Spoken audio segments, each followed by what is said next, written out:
ఆపు. వాడి వాళ్ళు దొరికిపోలా, ఊళ్ళో వాళ్ళ బట్టలు దొప్పేసి నీ బుద్ధి వాళ్ళు దొరికిపోయినా.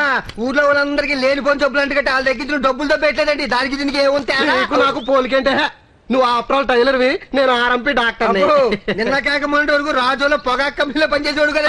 నేను పనిచేసింది పొగా కొట్లో కాదురా, మందుల షాప్ లో. ఆర్ఎంపీ అన్నావు ఇప్పుడు కాదా? నీ అబ్బా నువ్వు చెప్పేది వినాలి కానీ కేర్ హాస్పిటల్ డాక్టర్ సోమరాజు నేనేం చెప్తారు నువ్వు అడుగురా. నీ కోసం పక్కన వస్తున్నాడా డాక్టర్? ఇదిగో పేషెంట్ గుడ్డోడే డాక్టర్. రాత్రి నుంచి కడుపులో నిప్పండి, ఆడు పీకెత్తనాయండి, చేతులు లాగేత్తనాయండి, కళ్ళు మంటండి, మెళ్ళ నిప్పండి, చెవులు ఓరండి, తల గిరగిరగిరగిరగిర గుండె తడ కొట్టేసి నాకు పొడి చేశారేంటంటే మా ఆవిడకి జబ్బు అయితే ఆ మొక్క గుచ్చగా ముందు చెప్పాలా?